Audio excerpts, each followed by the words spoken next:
forest and cavern. Faust, Solus. Spirit sublime, thou gav'st me all for which I prayed. Not unto me in vain hast thou thy countenance revealed in fire. Thou gav'st me nature as a kingdom grand, with power to feel and to enjoy it. Thou not only cold, amazed acquaintance yield'st, but grantest, that in her profoundest breast I gaze, as in the bosom of a friend. The ranks of living creatures thou dost lead before me, teaching me to know my brothers in air and water and the silent wood. And when the storm in forests roars and grinds, the giant firs, in falling, neighbor boughs and neighbor trunks with crushing weight bear down, and falling, fill the hills with hollow thunders, then to the cave secure thou leadest me, then show'st me mine own self, and in my breast the deep, mysterious miracles unfold. And when the perfect moon before my gaze comes up with soothing light, around me float from every precipice and thicket damp the silvery phantoms of the ages past, and temper the austere delight of thought. That nothing can be perfect unto man I now am conscious. With this ecstasy, which brings me near and nearer to the gods, thou gav'st the comrade, whom I now no more can do without, though, cold and scornful, he demeans me to myself, and with a breath, a word, transforms thy gifts to nothingness. Within my breast he fans a lawless fire, unwearied, for that fair and lovely form, thus in desire I hasten to enjoyment, and in enjoyment pine to feel desire. Mephistopheles enters. Mephistopheles. Have you not led this life quite long enough? How can a further test delight you? 'Tis very well, that once one tries the stuff, but something new must then requite you. Faust. Would there were other work for thee! To plague my day auspicious thou returnest. Mephistopheles. Well, I'll engage to let thee be, thou darest not tell me so in earnest. The loss of thee were truly very slight, comrade crazy, rude, repelling. Illustration. One has one's hands full all the day and night, if what one does, or leaves undone, is right. From such a face as thine there is no telling. Faust. There is, again, thy proper tone, that thou hast bored me, I must thankful be. Mephistopheles. Poor son of earth, how couldst thou thus alone have led thy life, bereft of me? I, for a time, at least, have worked thy cure, thy fancy's rickets plague thee not at all. Had I not been, so hadst thou, sure, walked thyself off this earthly ball. Why here to caverns, rocky hollows slinking, sitst thou, as 'twere an owl blinking? Why suck'st, from sodden moss and dripping stone, toad-like, thy nourishment alone? A fine way, this, thy time to fill. The doctor's in thy body still. Faust. What fresh and vital forces, canst thou guess, spring from my commerce with the wilderness? But, if thou hadst the power of guessing, thou wouldst be devil enough to grudge my soul the blessing. Mephistopheles.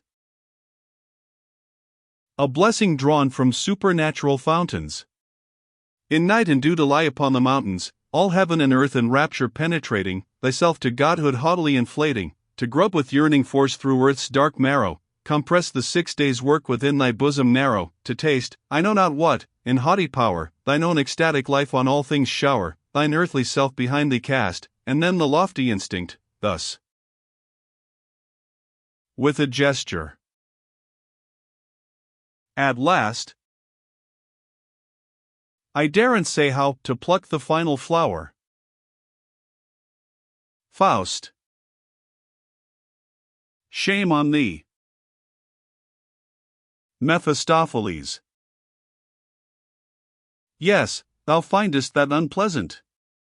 Thou hast the moral right to cry me shame, at present. One dares not that before chaste ears declare, which chaste hearts, notwithstanding, cannot spare, and, once for all, I grudge thee not the pleasure of lying to thyself in moderate measure. But such a course thou wilt not long endure, already art thou o'er-excited, and, if it last, wilt soon be plighted to madness and to horror, sure. Enough of that. Thy love sits lonely yonder, by all things saddened and oppressed, her thoughts and yearnings seek thee, tenderer, fonder, mighty love is in her breast. First came thy passion's flood and poured around her as when from melted snow a streamlet overflows, thou hast therewith so filled and drowned her, that now thy stream all shallow shows. Methinks, instead of in the forest's lording, the noble sir should find it good, the love of this young silly blood at once to set about rewarding. Her time is miserably long, she haunts her window, watching clouds that stray over the old city wall, and far away. Were I a little bird, so runs her song, day long, and half night long. Now she is lively, mostly sad, now, wept beyond her tears, then again quiet she appears, always love-mad. Faust. Serpent. Serpent. Mephistopheles, aside. Ha! Do I trap thee? Faust. Get thee away with thine offences, reprobate. Name not that fairest thing, nor the desire for her sweet body bring again before my half-distracted senses. Mephistopheles. What wouldst thou, then? She thinks that thou art flown, and half thou art, I own. Faust. Yet am I near, and love keeps watch and ward, though I were ne'er so far, it cannot falter, I envy even the body of the Lord the touching of her lips, before the altar. Mephistopheles. 'Tis very well. My envy oft reposes on your twin pair, that feed among the roses. Faust. Away, thou pimp. Mephistopheles. You rail, and it is fun to me. The God, who fashioned youth and maid, perceived the noblest purpose of his trade, and also made their opportunity. Go on. It is a woe profound. 'Tis for your sweetheart's room you're bound, and not for death, indeed. Faust. What are, within her arms, the heavenly blisses? Though I be glowing with her kisses, do I not always share her need? I am the fugitive, all houseless roaming, the monster without air or rest, that like a cataract, down rocks and gorges foaming, leaps, maddened, into the abyss's breast. And sidewards she, with young unwakened senses, within her cabin on the alpine field her simple, homely life commences, her little world therein concealed. And I, God's hate flung o'er me, had not enough, to thrust the stubborn rocks before me and strike them into dust. She and her peace I yet must undermine, thou, hell, hast claimed this sacrifice as thine. Help, devil! Through the coming pangs to push me, what must be, let it quickly be. Let fall on me her fate, and also crush me, one ruin whelm both her and me. Mephistopheles. Again it seethes, again it glows. Thou fool, go in and comfort her. When such a head as thine no outlet knows, it thinks the end must soon occur. Hail him, who keeps a steadfast mind. Thou, else, dost well the devil nature where, not so insipid in the world I find as is a devil in despair. Illustration. Illustration.